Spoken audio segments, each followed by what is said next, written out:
Hello and welcome back to my channel. It's December and Christmas is just around the corner. I'm really excited about today's video because today I'll be sharing 4 DIY holiday gift ideas that people are going to love. You can gift them to your family and friends, and handmade gifts are such a sweet way to express that you care and think about them. So before we get into our crafts, please take a moment to subscribe and tap that bell icon so you know every time I upload a new video on my channel. So let's get into the holiday spirit.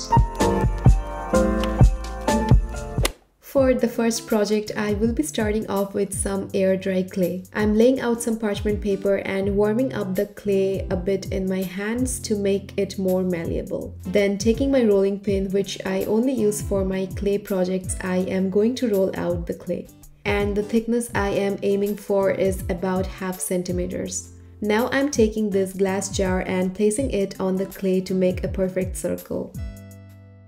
The jar wasn't sharp enough to cut through the clay, so I used my precision knife to clean the jagged edges. Then I'm smoothing the edges with some water. I'm using my fingers to make the edge for this dish. I'm raising it a bit while working all the way around. While working with air dry clay, you want to make sure you use water to smooth out the clay. Now I'm taking a small chunk of clay, rolling it out and making a cone shape, which will be our little Christmas tree. Then I'm mending the joint with my finger to achieve a smooth surface. Now I'm cutting it in half to get the perfect Christmas tree shape. Next, I'm taking a bigger chunk of clay and I'm again tightly rolling it into a cone shape. I'm also pushing the clay inwards to fill out the hollow part of the cone. And then I'm cutting out a small part at the bottom to make the base of the tree nice and flat. To make garlands for our Christmas trees, I rolled out some clay into a ribbon shape and then I'm splitting it in half with my precision knife. Next, I'll be wrapping the ribbons all around the tree, starting from the tip and working my way towards the base.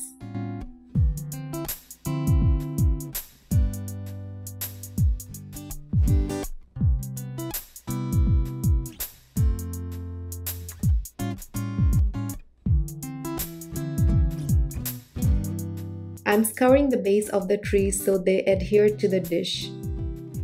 And I'm also running a brush dipped in water over the dish to make the tree stick well. So first I'm placing the larger tree and then I am placing the smaller tree right next to it. I'm going to let it dry for 48 hours. If you want a shorter drying time, you can use oven baked clay and pop it into your oven. After it dried down, I am taking this black acrylic paint and painting it all black except the ribbons. I'll be painting the ribbons with a different color, which you'll be seeing in a bit. For the ribbon, I will be mixing this copper and the tiniest bit of white acrylic paint. I want to achieve a rose gold color for this. I'm going to paint the ribbons and you want to use a small flat brush for painting it. That way it would be way easier. And don't worry if the paint transfers onto the black paint, you can always go back with the black paint and clean up the edges. I'm also painting the edge of the dish. Next, I'm going in with my black paint and making the lines nice and crisp. I am going in with a thin layer of satin finish Mod Podge to give this piece a professional look.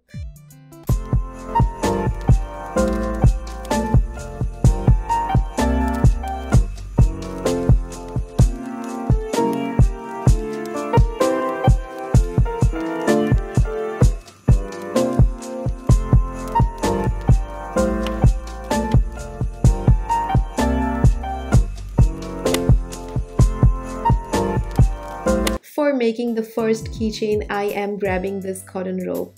I will be cutting 3 equal pieces around 10 inches. I'm also taking 3 pastel colored mini yarns and some aluminum wire. I'm going to cut 3 small pieces of wire around 4 to 5 inches. So I'm basically using this wire just to shape the rope into an arch.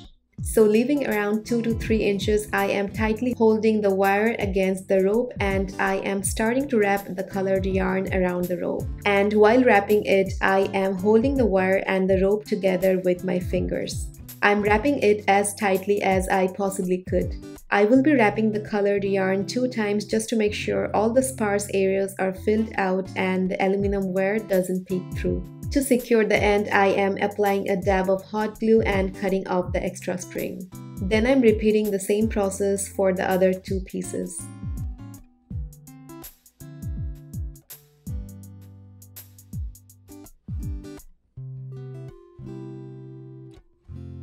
I'm bending the pieces in such a way so they look like a rainbow. Next, I'm grabbing 3 of these wooden beads, 2 small and 1 medium, and a jump ring.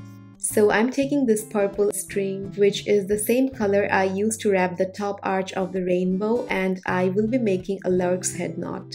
Now I'm putting the beads through the string. I bent a floral wire to use it as a needle to make the beads pass easily through the yarn. And then I'm taking the string and tying a double knot on the top of the first arch. And finally, I will be hot gluing all the 3 pieces together to make our rainbow macrame keychain. After gluing the pieces, I am pressing them together for a couple of seconds until the hot glue dries down. I'm using a comb to unravel the ends. Then I'm going in with my pair of scissors to trim the ends. The last step will be attaching the rainbow to the ring. For making the next keychain, I am using this wooden ring, jute rope, and some yarn. So first I will be cutting out 5 pieces of rope. What I'm going to do next is to make 5 lark's head knots on the wooden ring.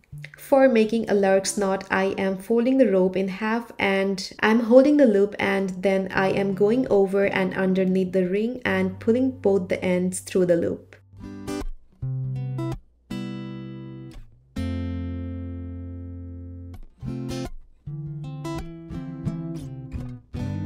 Then I'm going to take the colored yarn and wrap it around the rope, leaving around an inch from the top.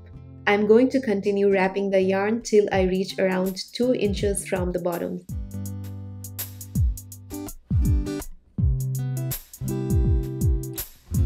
This way I will be wrapping all the individual strands with 3 different colored yarns.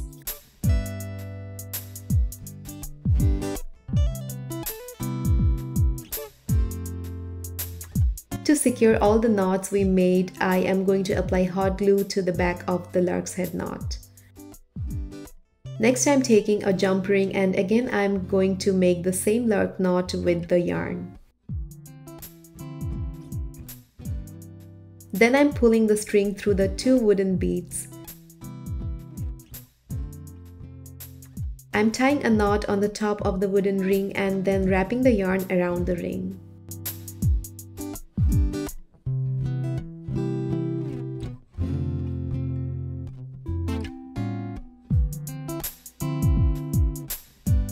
And finally, I will take the ring and attach it to the piece.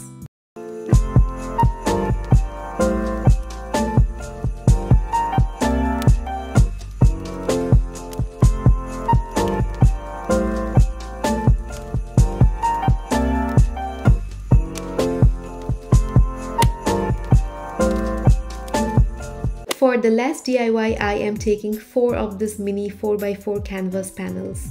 Next, I'm taking an old magazine and ripping a page out of it. So what I'm going to do is to decoupage the paper onto the canvas. I'm making a crease with my nails all around the canvas, and then I'm going in with my pair of scissors and cutting it off, sparing a bit of space all around the crease.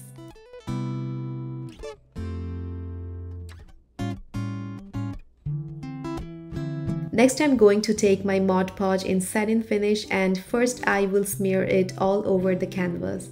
I'm not applying too much of it, just a thin layer of Mod Podge will get this job done. Then I'm taking the paper and pressing it down onto the canvas. And I'm going ahead and cutting off the extra paper.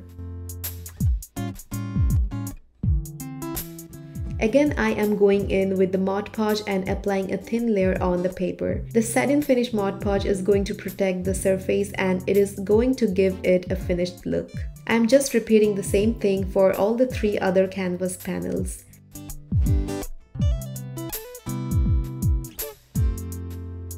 And once they dried down, I am taking a flat brush and a white paint and dry brushing over them.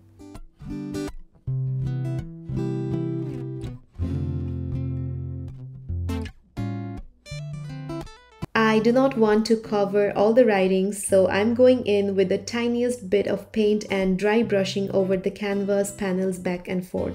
And once they dried down, I will be mixing some terracotta and white paint, and I'm kind of drawing a random organic shape on it and filling it up.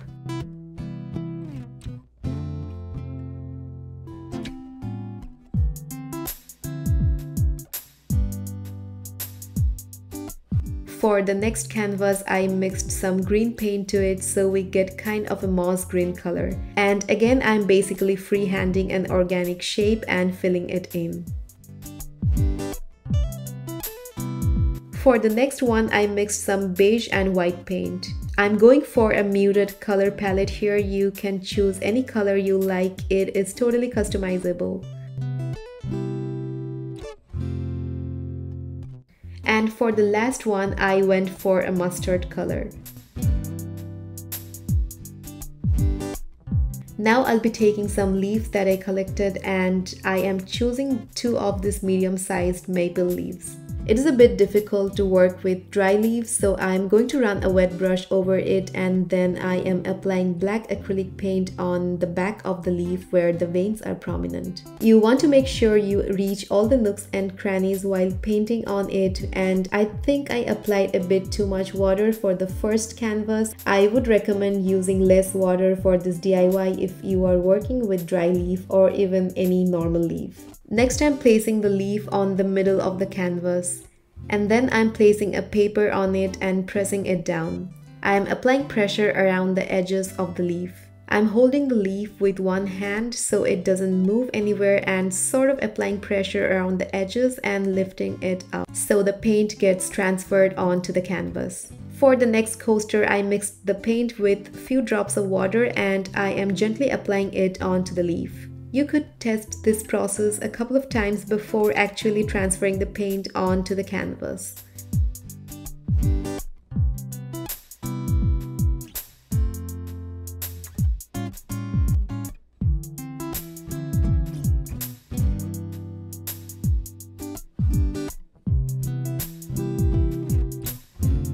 I'm going in with a small detailing brush dipped in some watered down paint and I'm sort of defining the edges a bit where the paint didn't get transferred.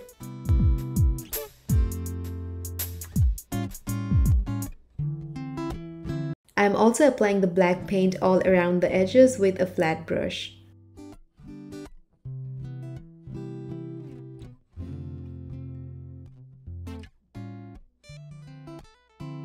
I'm then drawing the leaf stalk with a detailing brush.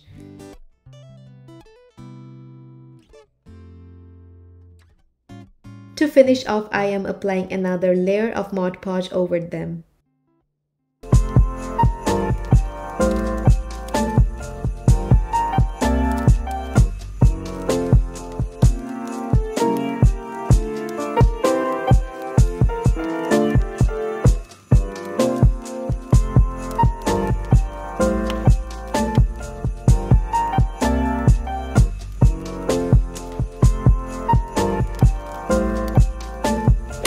Was all for today. I really hope you liked the holiday DIY gift ideas.